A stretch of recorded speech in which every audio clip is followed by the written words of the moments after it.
Everyone. Please be sure that you have yourself muted. Everybody was sitting muted when they logged in. A few of those didn't take place. So I'm going to catch them as we can. So hopefully everyone can hear me. If someone could just reply via the chat feature, letting me know that you can hear me. My name is Lisa Marker Robbins. I'm the founding president of LEAP, and we're headquartered here in Cincinnati. We're excited to talk to you this evening about the ACT, the SAT. They've changed greatly. This is oh, thanks. Everybody can hear me. Terrific. This is for 10 years I've been giving this presentation, and this past year was the most changes that I've had to make to it over all of the 17 years, and that's because a great deal has changed. So it's important for families to know, especially the class of 2017, the current juniors, they are straddling two different types of the SAT, and so we really need to get into that tonight. We're going to answer your questions. I think we're going to hit most of them as we go. We'll solve problems like, what do the tests cover? When do you send your test scores to colleges? What do colleges think of these? When should you test? When should you prep? What if a child's in an IEP or a 504? Can we get accommodations for testing? How does the NCAA look at testing? And all sorts of things that go along with that. So, without further ado, the first question I get is why LEAP? Why in the world were we promoted by a number of different people to present this tonight? And it's pretty simple. We've been at this for almost 17 years.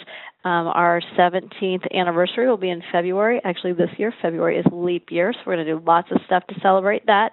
But we have independent college counselors who are regularly in the offices with college admissions officers.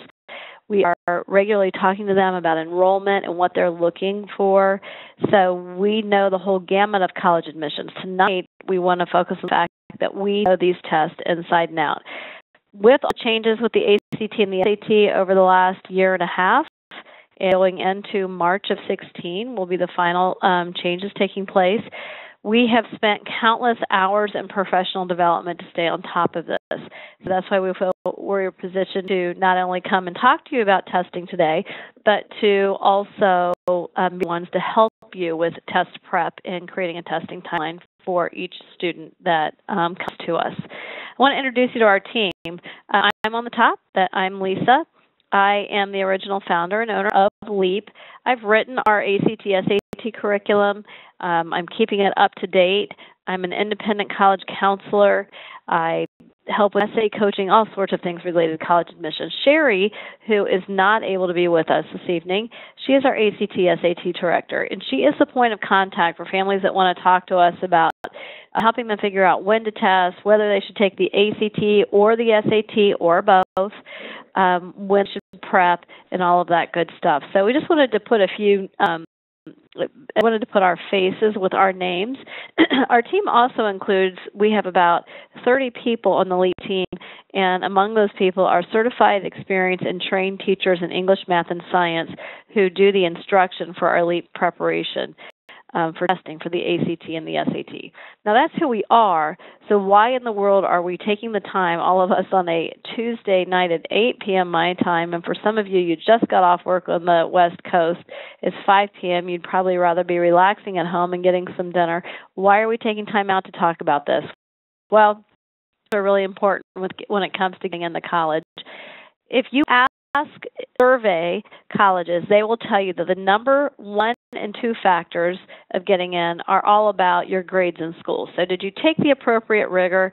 We talk about that in some other webinars that we have about how to become what colleges want, or what are the critical deadlines on the college-bound journey.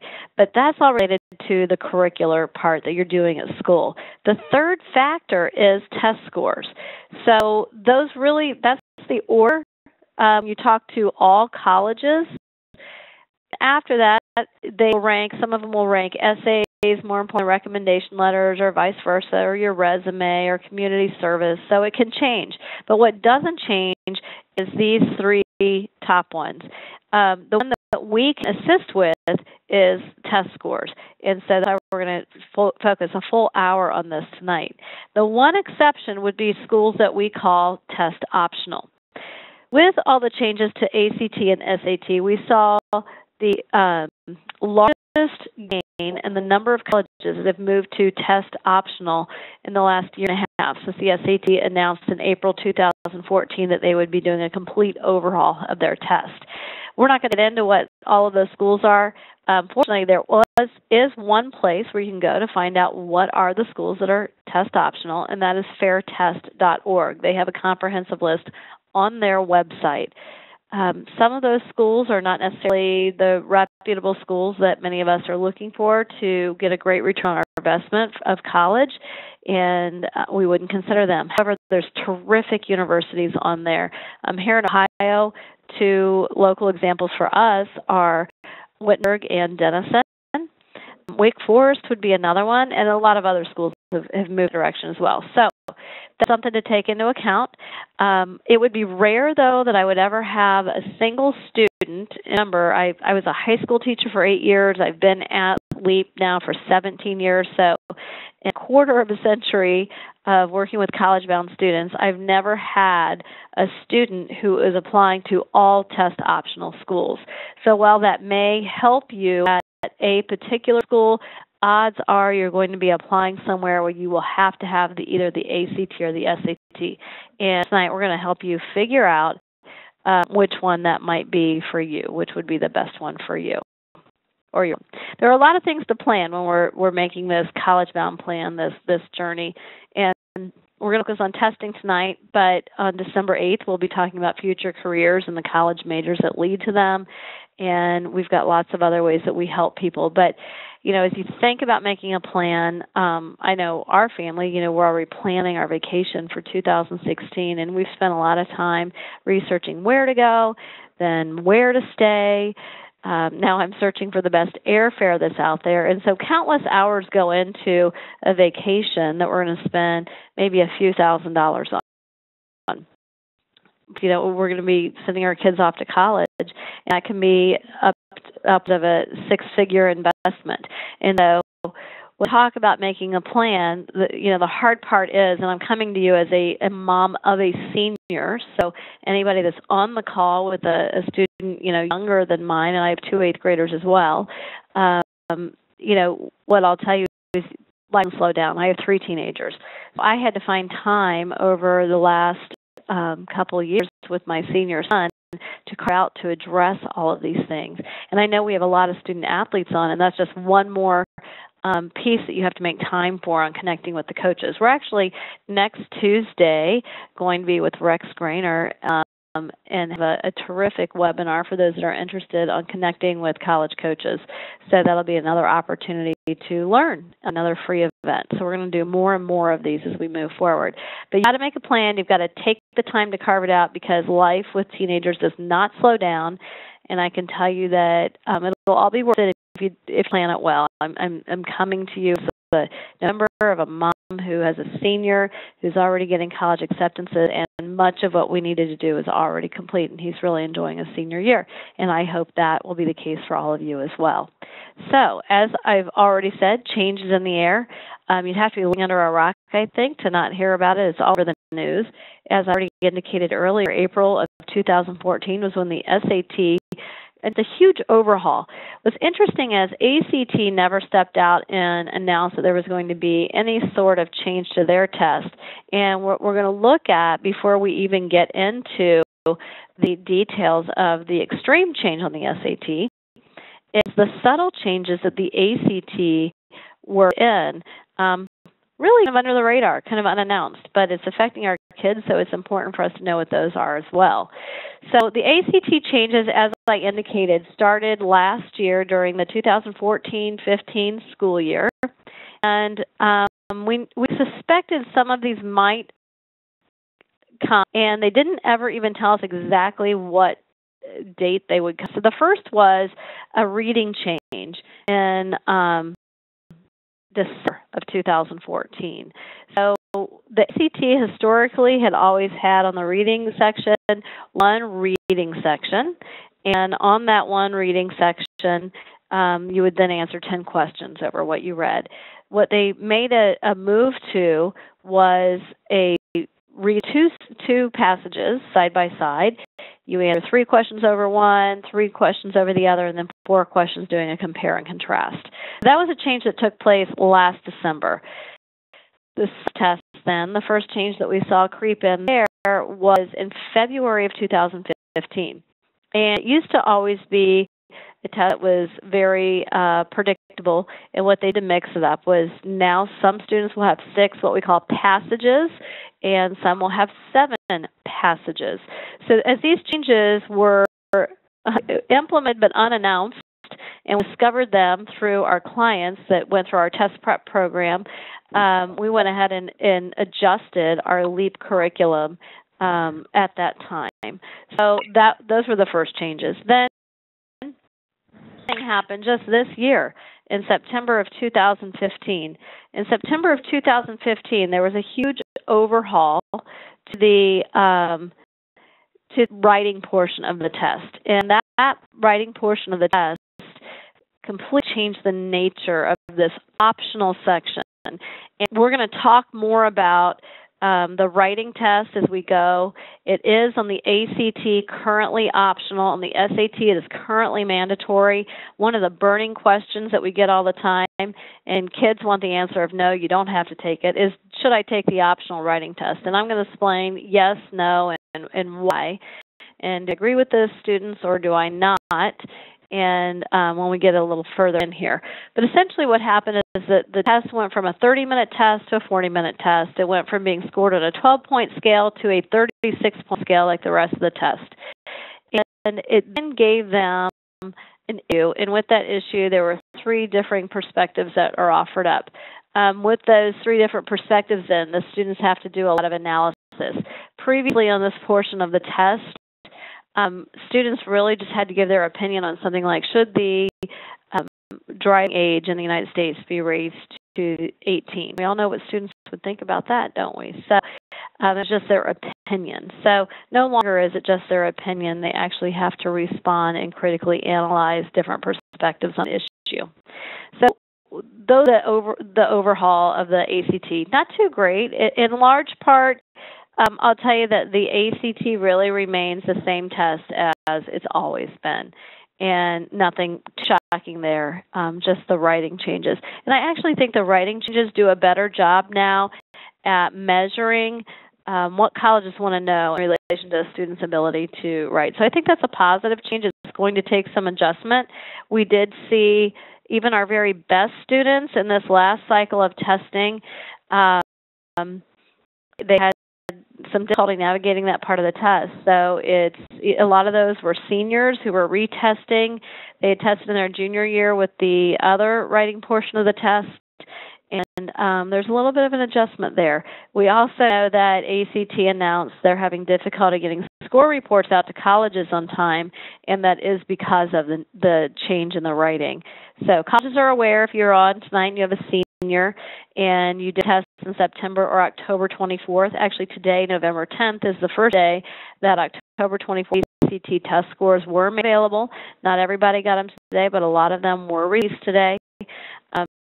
And there will probably be a delay, too, for those getting to the colleges on time. Colleges are not penalizing students for that. Now, the SAT announced these changes back in April of 2014, as I already indicated. If you are a junior, the PSAT, which in the United States, most high schools do give the PSAT to all of their juniors. In some schools, it's up to the kids whether they take it, but most juniors take it. Colleges don't see this. It's used for national merit purposes and it's simply practice. But that was last month. So October of 2015, the PSAT was overhauled. The SAT changes are coming in March of 2016. So in front of us, we have 2 remaining SAT dates on the old version of the SAT. That is in December, the first Saturday in December, and then it is in January, late January, which is taking effect in March. So 2 options. If you're thinking, and we're going to talk about whether you should take the old or the new SAT or not at all, if you're thinking about taking that December test, the regular registration deadline was last week in November.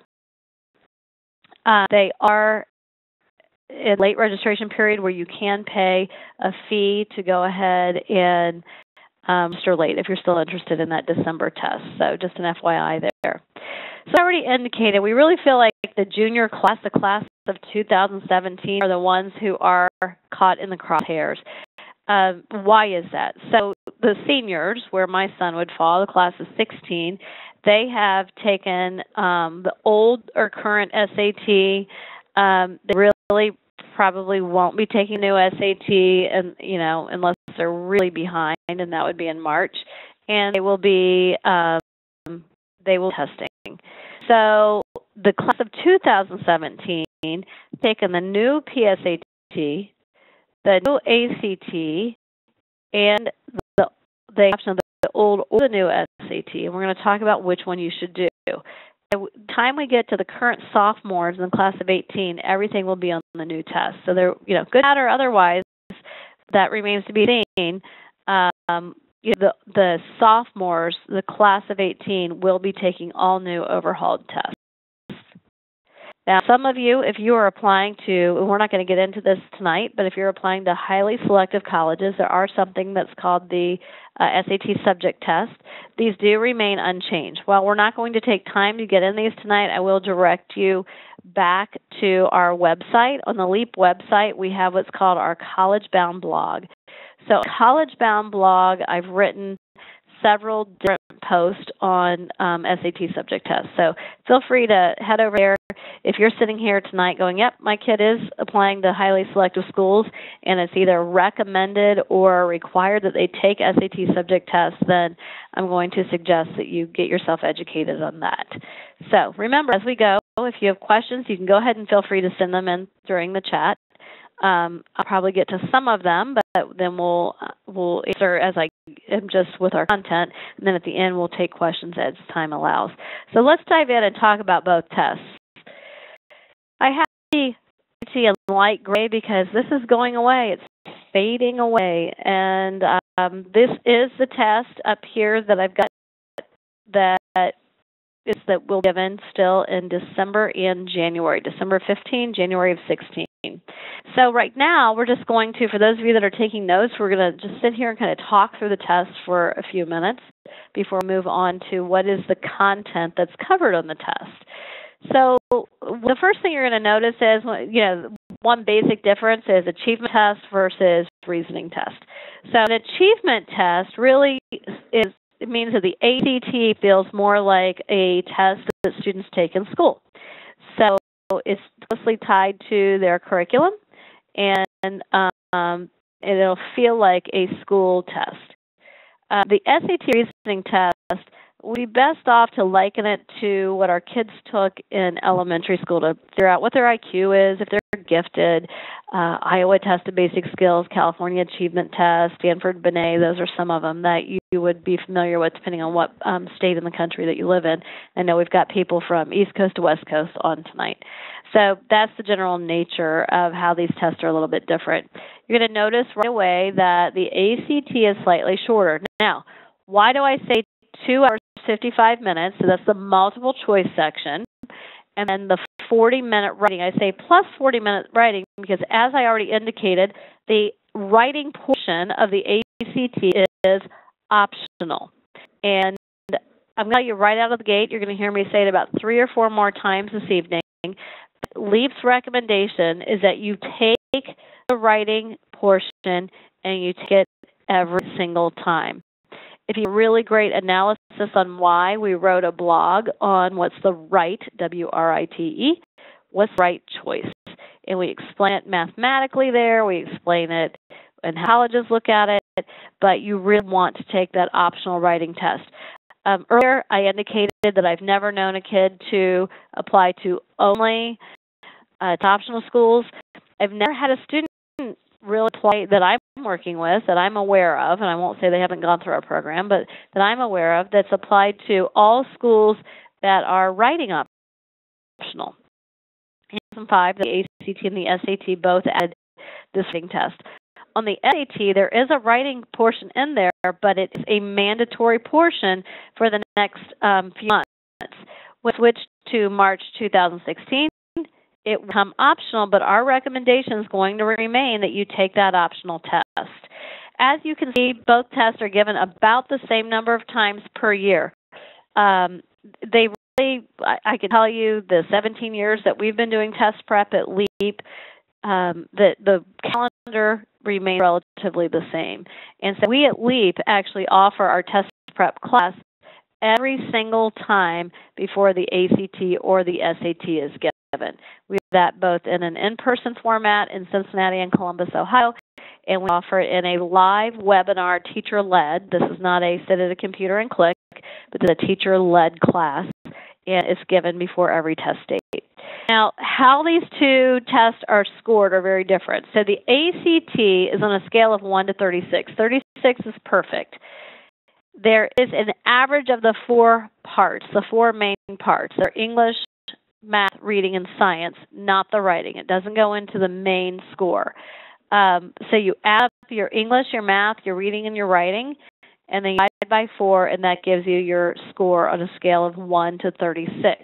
We're going to look a little bit later on how can you figure out if you got a 24 on the ACT, what does that equal to on the SAT? I'm going to direct you where you can go to get that information a few slides from now. I also always get the question of, what's a good score? Well, that depends on your child. I'll give you some statistics in a little bit on where the 50th percentile is, where the 75th percentile is, things like that. The SAT currently is on a scale of 2 to 800 per section. There right now are 3 sections: critical reading, math, and writing. So parents who are on the call, when we took the SAT, perfect score was 1,600 because you actually add together your different parts instead of averaging them. And currently, a perfect SAT is 2,400. We're going to see how that's going to change. We're going to go back in time a little bit in a couple slides from now. As you can see, what's interesting is the ACT is a shorter length test. However, it has more questions. So the takeaway there. The takeaway is that the ACT is a fast-paced test. It is. And one of the most common complaints we have from families is, my kid can't finish this test in the amount of time that is allotted. So that is typically a resolvable issue for students with practice. Here's a question I am going to answer. Somebody just sent in and said, is the writing portion of the ACT scored separately? It is. And it into what we call the composite score. So it's a separate score, scored on a 36-point scale, and that's a change, but it is not factored into the overall score. So you see there, I've got the 215, parentheses 216 questions. That's the essay. When you take the ACT, you get 4 answer choices, A, B, C, D. When you take the current SAT, you're getting 5 answer choices. People ask me what the average is. You know, there's the national average. There's, for those of you that are in Ohio tonight, there's our average. It's really easy to just Google, depending on your state, average, average Arizona ACT score, average Arizona SAT score, finding that. Now, this is not a place tonight where we give a lot of testing strategies, but here is an important one I'm going to give you. What's scoring penalty? So the way the ACT is scored is every time a student answers a question correctly, they gain 1 raw point. If they answer it incorrectly, nothing happens to their score.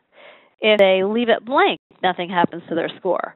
So because there is no penalty for an incorrect answer, it's worth the student's attempt to blindly guess. So even if they look at a question and they say, if I had 45 minutes to sit here all the time in the world on this one question and it still would never come to me, fill the bubble in. You may randomly, by luck, pick up another point. Now, the SAT, for students that are taking it this December and January still in the old format, there is a penalty for every incorrect answer. So you gain a full point for every correctly answered question. Use a quarter of a point for every incorrectly answered question. And you nothing happens if you leave it blank. So in that same scenario where a student looks and says, I have not a clue what this answer would be. I could take all the time in the world. I'm still not going to know. They really need to leave it blank and move on to the next question. Remember, though, this is a Scantron test, so you've got to make sure if you skip a question that you skip a line of bubbles, that you don't bubble in incorrectly. Now, that's how the tests are laid out. Let's look now at what is actually tested on this. So the ACT is all multiple choice except for that optional 40-minute essay. The one of the test stresses grammar greatly. 53% of the questions on the ACT are grammar-based. Now, parents that are on the call, we remember having to diagram sentences, so we thought we were going to scream out of frustration. We needed to know every label for every part of a sentence. We needed to know what a direct object was. We needed to be able to identify comma splice error, things because I have a strong English background that I still know, but the typical parent doesn't know, couldn't diagram a sentence to their life. And we know that our students are not always getting a huge emphasis on grammar in school today. So it's something that we really recommend that you practice. But the good part is a student does not have to know the label for the parts of these sentences. They have to be able to, by ear or by sight, identify the errors, but they don't have to actually be able to diagram or know what those parts of speech are. So this is the portion of that test. One of the great things that I love about the ACT, and I think it has made it over the years a little more student-centered, student-friendly, is the ACT is in this exact order on the screen every time a student takes it. So they always do their English portion first, then go on to 60 math questions, then go on to 40 reading questions. By the way, it's 75 English questions, 40 reading questions, 40 science questions, and then their essay. The math, what it says through trigonometry, that's 4 questions that would be a math teacher would label trig, which trig these days is typically taught in a pre-calculus class. And oftentimes for the accelerated math student in high school, there'd be math that they would take their senior year. My kids are taking Algebra 2 in their junior year. And there is a large amount of Algebra 2 on the math portion of really both the ACT and the SAT. Math teachers across the country assure me that 3 of those 4 trigonometry questions that appear on the ACT are taught towards the end of Algebra 2 in the junior year. So keep in mind, what I want any parent to be thinking about right now is what math, if you have a junior, what math is your kiddo in? We're going to come back to that in a little bit and talk about how that should dictate when your student takes their first ACT or their first SAT. So they move on to reading. Reading is really a comprehension centered test. There are 4 reading passages, and the single passages average 800 words.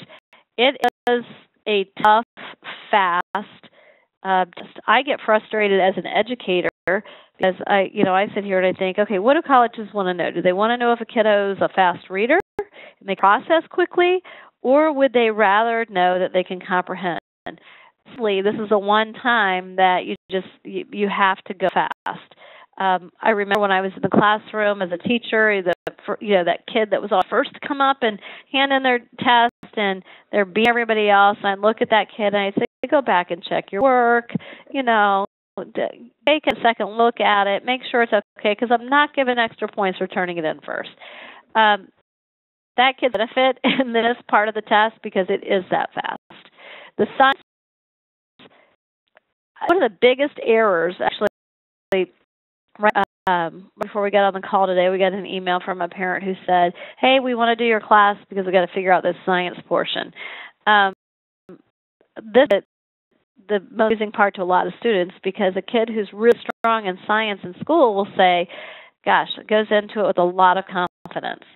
And sometimes really blow it because they're overly confident. The English kids will go in feeling defeated before they even try, and they end up finding that they do really well. Why?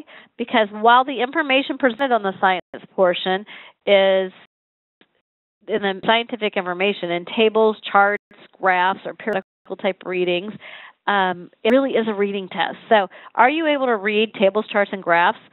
If you think about what you know about science, that's going to trip you up sometimes.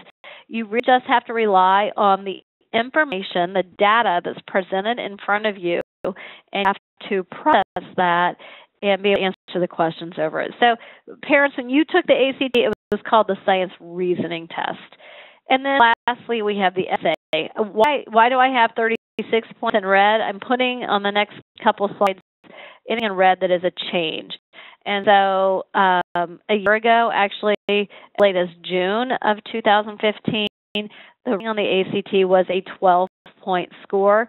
It is now a 36-point score, but in answer to Julie's question earlier, it is not part of the composite score. That composite score is the average of English, math, reading, and science. Now, the ACT, while it is mainly multiple choice, they do have the essay, which is mandatory through January, but will not be after January. And they also have 10 questions that are called math gridded. Literally, the student just uses a math problem and writes down their answer in a bubble section of that, but there are no answer choices given for them to choose from. So it shouldn't trip up kids, but some of you get a little freaked out by that. So it's always nice if they can know to anticipate that so there's not a surprise. There are sections of math of varying lengths of time. There are 3 critical reading sections, and while this also has a lot to do with reading comprehension, there's a huge emphasis on the SAT about vocabulary and some really tough words. If you want to, it's boring, but if you want to get a chuckle, go ahead and Google SAT Hit Parade, and that shows you currently the 500 most commonly occurring words on the SAT. We never recommend as a testing strategy to start memorizing the SAT Hit Parade. It's better to use things like learning how to decode with context clues in your reading. It's better to learn prefixes, suffixes, and root words so that that'll help you decode. Those are better ways to build your vocabulary. And there's going to be some changes to vocabulary. We'll talk about those in a minute. The writing section is not just the essay. So there's 2 sections that are multiple choice, and that kind of overlaps with what's called ACT on the English test, or English on the ACT test. There are grammar questions. So, and then you've got the one that is the writing. The only consistency on the order of the SAT as it's given right now is the essay always comes first. There are 3 sections of math, 3 sections of reading, 3 sections of writing, and there's always 1 experimental section. So if your kid gets 4 math sections on the SAT, 1 of them did not count towards their score that time. So they're testing future test questions to make sure that they're good test questions. So that's really the layout of them. Now, if that's what the SAT look like now, let's take a peek at how the SAT is going to look different starting in March of 2016. And then in a couple of slides from now, we're going to get to whether you should be taking that new test or not. So the test is, if you look at the time, going from 3 and 45 minutes total. So we're 2 hours and 55 minutes on the multiple choice section. And rating section is currently 25 minutes, is being doubled in time to a 50-minute writing test. It now will be optional. I think actually it's going to be given last. One thing I don't know, or I haven't heard at least, is whether the order of the SAT test sections are going to become predictable or not. Will they be like the ACT?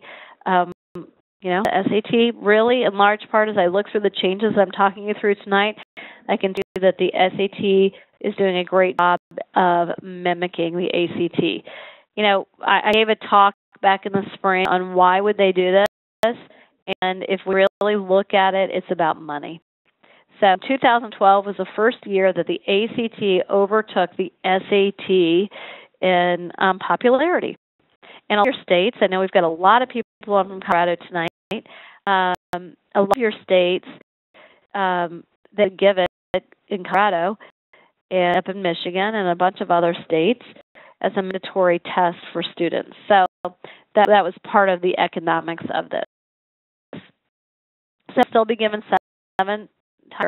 The scale on each section is still 200 to 800 points.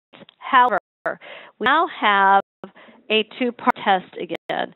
We're back to, parents, what you'll be comfortable with is that perfect 1600 scale. So we're moving from 2400 is perfect in January to 1600 is perfect in March. We've got 154 or 155 questions, depending on what you do with the writing. We're moving 5 answer choices down to 4 answer choices. There will be a scoring penalty. So again, what I about ACT is you should blind guess. If you really know the answer, don't leave it blank. Go ahead and guess. That is a great testing strategy for the SAT come March, but not now. Now, we don't know what our average scores are because the new SAT hasn't been given yet. And SAT's already told all of us in our profession that they don't have the scale for the scores. What's happening is the SAT will be given for the SAT, the redesigned SAT. If you see it in literature, a lot of times they're representing it by saying our SAT. The redesigned SAT will be given in March for the first time, and it's in early March. Typically, you get your SAT and your SAT scores online just over 2 weeks after your test date. For instance, most recent SAT was given on Friday, October 24th. Today, Tuesday, November the 10th, was the earliest date that scores were available. So that's what, 17 days after? SAT in March, those scores are going to be held back until May. The SAT scores will be held back until late June. And June SAT scores are going to be held back until July. That's problematic. That is when they're going to start figuring out when the scaled scores are. But if I had a junior, and frankly I'm glad I don't, I was getting away from the SAT because I have to be making critical decisions in the spring about retesting on the ACT or the SAT, and where does it look likely that we've got a good shot for college. Or if I'm a student athlete, do I need to test again to get to the score that the NCAA is telling me I have to be eligible for scholarship money? So I'm really leaning away from SAT, and we're going to talk about that a little bit more. So if we look at this, the SAT testing is going to resemble the ACT more. Still mainly multiple choice. They still have the essay. The grid-ins will go from 10 questions to 13 questions. I think the next thing that I have on here in red is really what's going to throw kids.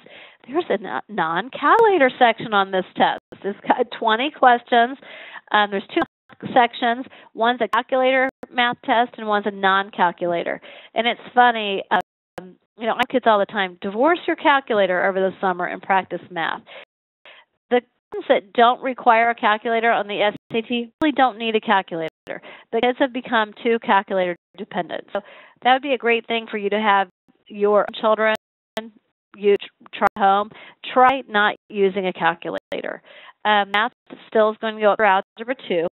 What was formerly called critical reading and then writing is going to be one score, an 800-point score called Writing and Language. It has 2 sections. One stresses vocabulary and reading, and the other stresses grammar. So again, what we call reading on the ACT really is going to flow through to this writing and language portion of the SAT. And then we're going to have one optional question. It's the essay question. And again, I'm telling kids to take it and take it every single time. One difference is here, though, they're keeping SAT scoring for the essay portion on a 12-point scale. So they moved the ACT section from a 12-point scale up to the 36-point scale, but what we're being told right now by College Board is the SAT will stay on a 12-point scale for that one now optional section. Again, if you're thinking of questions as I go ahead and send them into the chat feature. We'll either get to them as we go or get to them at the end. How does the new SAT mimic the ACT, and why wouldn't they want to? Because the ACT took over the SAT in popularity in 2012. There will no longer be a scoring penalty, which I think is a huge win for kids. They're using subscores. We didn't really get into this tonight, but currently on the ACT, historically on the ACT, there have been subscores on English, subscores on math, and subscores on reading, but not on science. They've actually, ACT is now introducing more sub-score reports, things, STEM scores and things like that. But that just really what it does is it helps direct us at LEAP. We make a recommendation for you on what your weaknesses are, what your strengths are, which test to take. Subscores help us guide you in that. So the essay becomes optional and will be given last. It becomes a short multiple choice testing time. The math is working more difficult. And the PSAT changed in October of 2015, and that was feedback on that PSAT math, that it was very challenging. PSAT scores are not available until December, so we can't see the reality of that yet, but that's what we're being told by those who took the PSAT. The messages will become longer for the reading on the SAT, and as I already indicated, the ACT passages are very long. Grammar going to be tested in context. When I say in context, it's like you've got a reading passage, and there are sections that are underlined, and then you have to you go ahead and locate the error. And while there's not going to be a science SAT section, there will be an SAT, on the SAT, there will be scientific data presented that you will have to read through and reason through. Good question. Do you suggest kids practicing math without a calculator if only taking the ACT? No. So if a student only is taking the ACT, I would not worry about doing ACT math questions without a calculator. Although we do in our class often find that kids are using a calculator when they don't need to, and that can slow them down a little bit. The good news is it is very rare that someone contacts us and says, it's extremely rare. My kid is having difficulty finishing the math portion of that test in time. It really is unheard of. We don't usually ever hear that. It's very rare. We hear all the time that kids can't handle the fast pace of the reading test. So no, I don't think you have to divorce your calculator if you're going to do ACT only. As already mentioned, the SAT already changed, and it changed in October. It was given to virtually every junior in the United States. Many sophomores also took it. Colleges won't see this. It's also used for the National Merit Scholarship Competition. Semifinalists will be announced in September of 12th grade based on 11th grade students. So, testing. We know what those cutoffs are going to look like at this point because the PSAT is new. Student scores are going to be in their accounts in December. So one thing, if you want to get your SAT score or PSAT scores, juniors, before your school gives them to you, we recommend going over to the College Board and setting up a account over there and using whatever email your school used to register you for the PSAT, because your scores are going to appear there before your school gives you a paper report, probably in January. So let's get some of your kind of burning questions that we have as related to what you should be doing with this. So should I take the new test? PT, you have no choice. The old test is done. It died in October of 2014. A versus SAT, particularly if you're a junior, pay junior in your household. Pay close attention here. If you have sophomore, you'd be testing probably in your junior year or at the end of your sophomore year if you're accelerated in math. So maybe you don't have to pay as close attention because you won't have the option of the old SAT.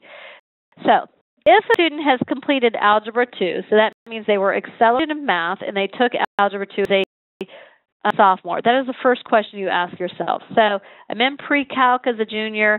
If you say, yep, I've completed Algebra 2 already and I'm a junior, I completed it as a sophomore. Yes. Next. Can I get my testing in by January of 2016? Okay, great.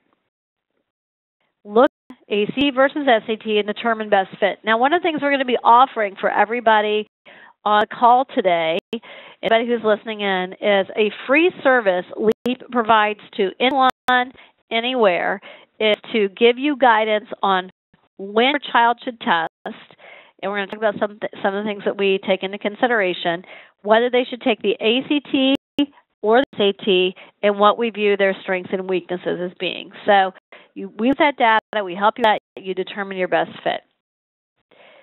And then if you can, you could go ahead and you take ACT or SAT, depending on what is best for you.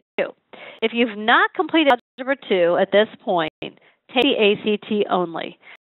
I indicated to you that March, May, and June SAT scores are going to be greatly delayed. If you're a junior taking Algebra 2, you are not ready for the SAT in January of your junior year.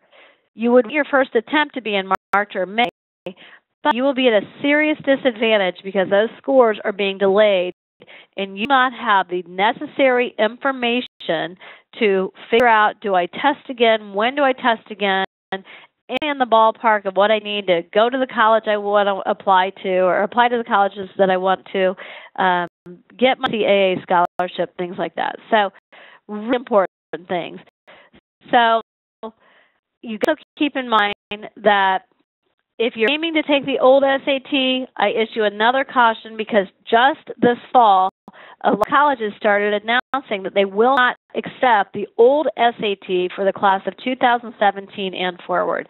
They will only accept the new SAT. This is not all schools, so as you're doing your college searching, you have to figure out if you know, schools you're applying to require new or old SAT, or do you just chuck it out and do ACT only? Recommendation, and it kind of goes against my nature because in the past I've always felt like I educate families and then I let them decide what's best for their kid. We're out strongly in saying if you're in the class of 2017, you should take only the ACT this year.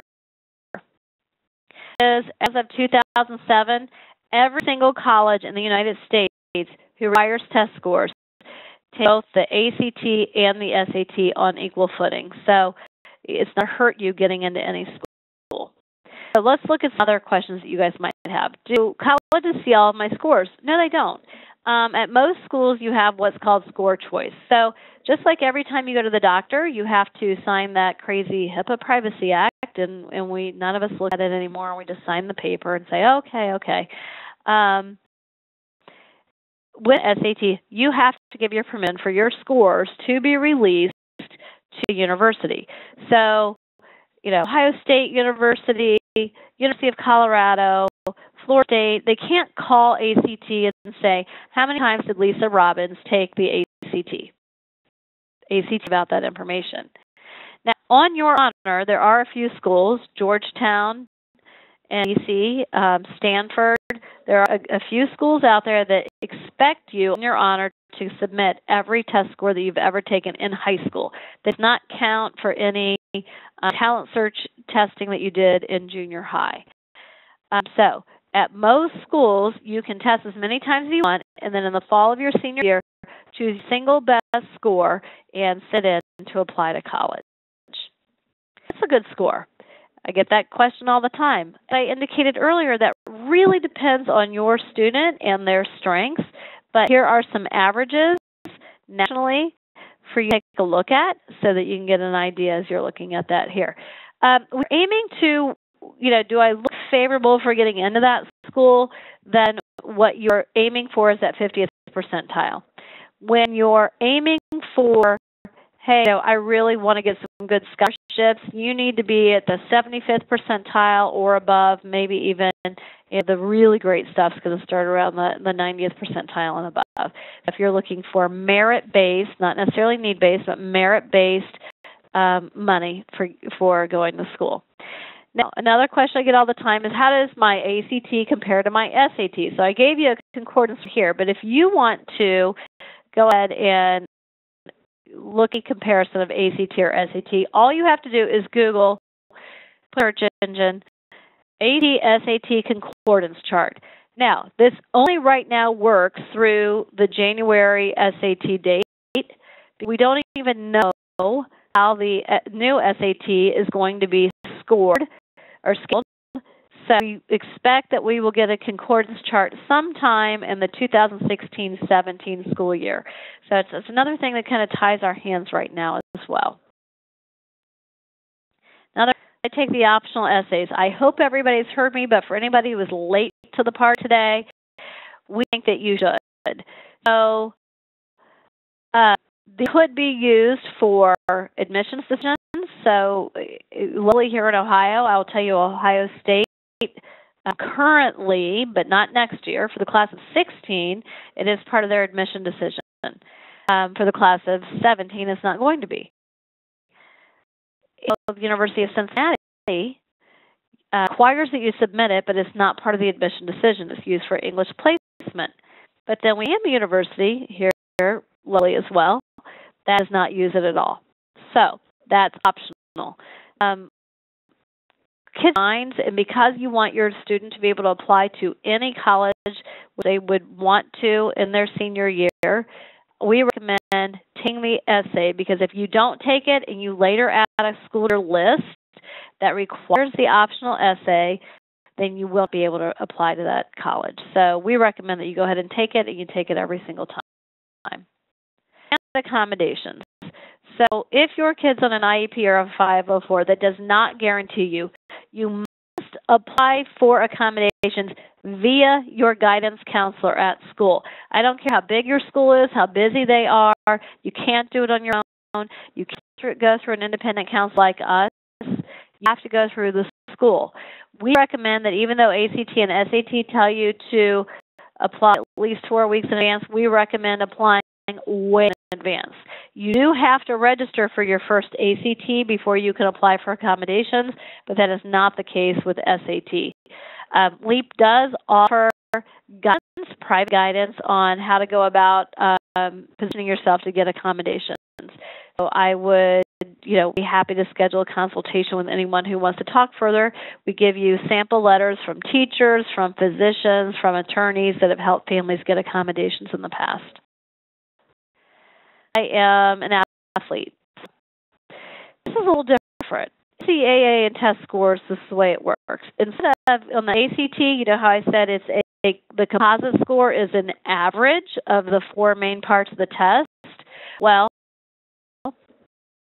as far as the NCAA is concerned, it is actually still the sum total. So whether it's SAT or ACT, it is the sum total of your ACT, all parts of your ACT with the writing, and 3 or both parts, the reading and the math, on the SAT.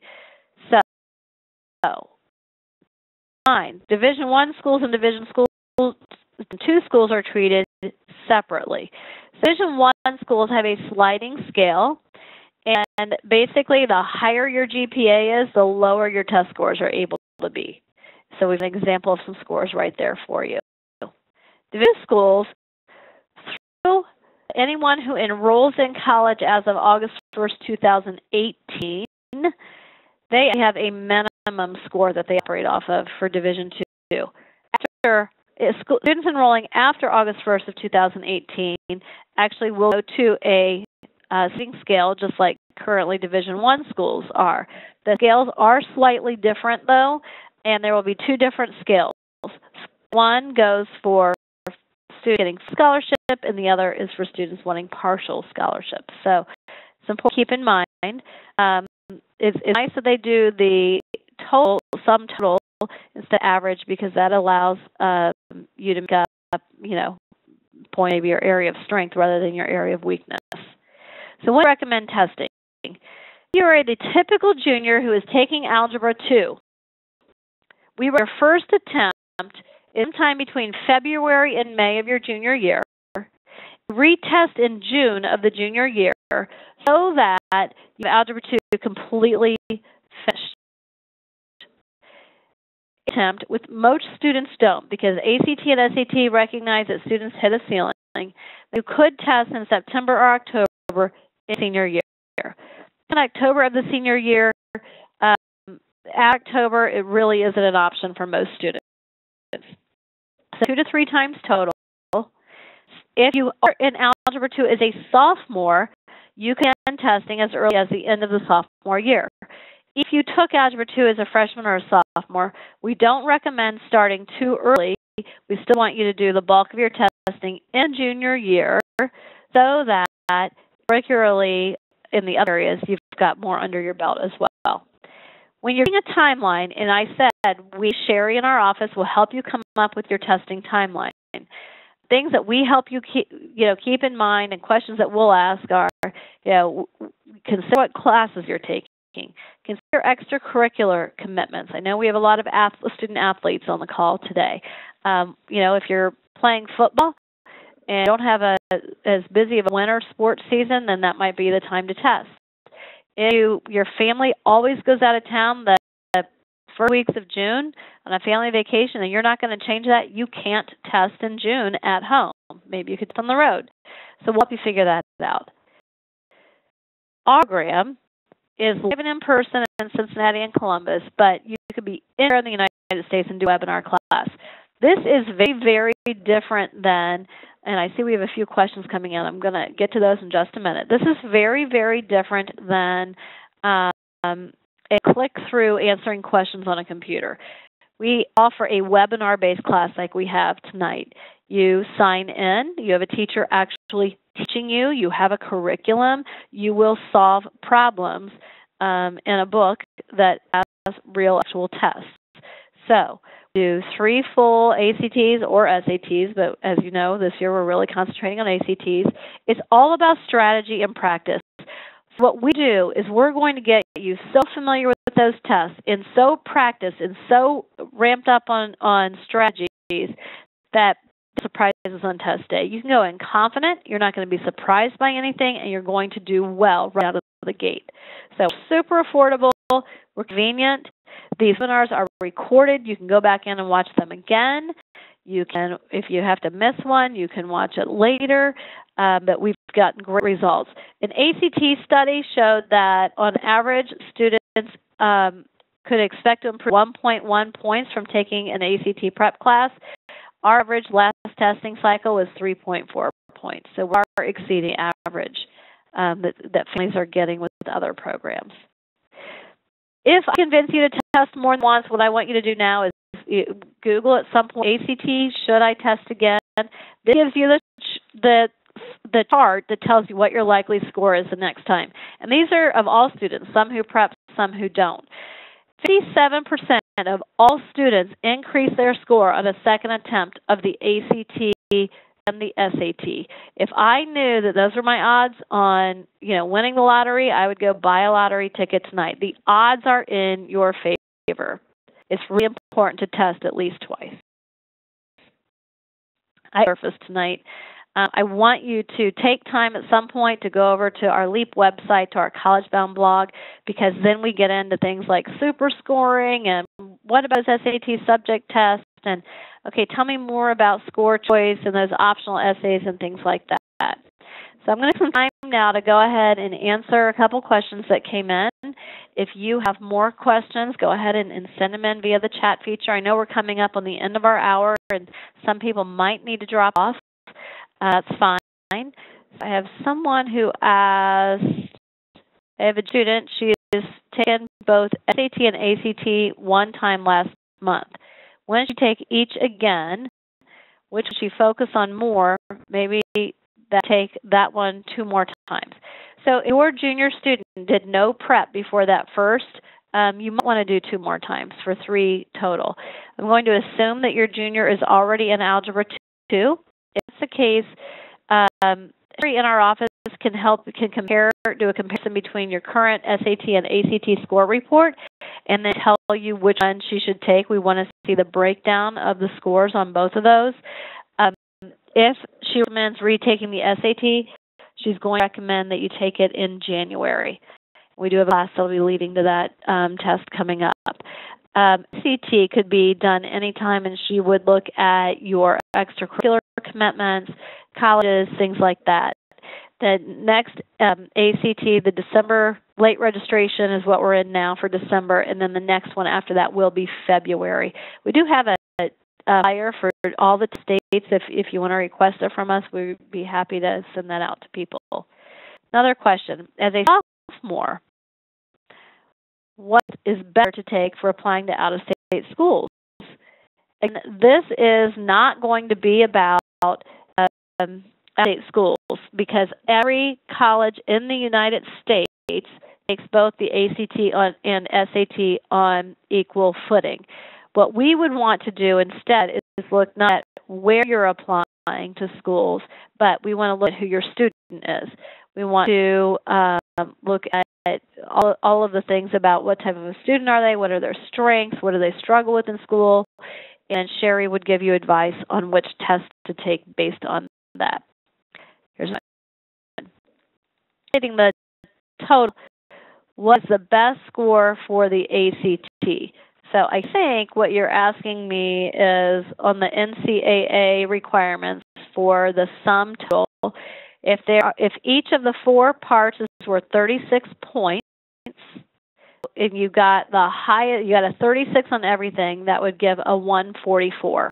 144 is the highest sum total that anybody could get on an ACT, and that would be if someone got a 36 in English, 36 in math, 36 in reading, 36 in science. Question. Prior to taking the prep class you offer, what ACT prep book do you recommend? We recommend that you don't go ahead and do the book on your own. The book that we like is by ACT. It's called the Real ACT Prep Guide. When a student takes our class, we're using that for the practice that we do in our class. So it has 5 real ACTs.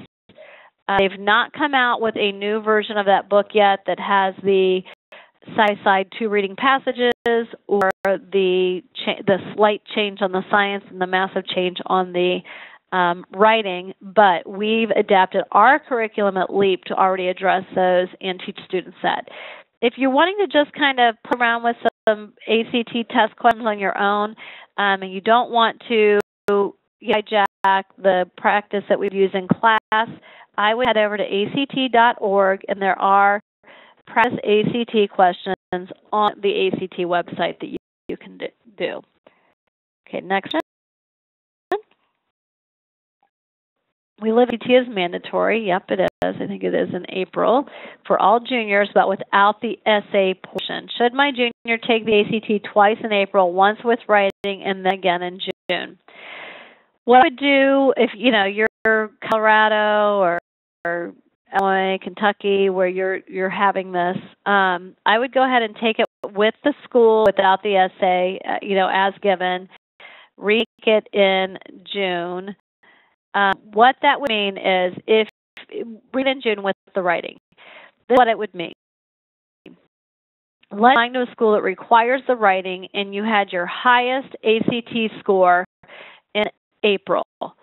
Then when you apply in the fall of the year, you would send both the ACT without writing and along with the ACT with writing in June. So that would be how you would do that. I don't think it's necessary to have your kid take it twice in April to get that essay in. I really wish that the states where you're giving this mandatory ACT that they would give you guys the option to pay to have the essay, but I know I've not heard of anyone that does.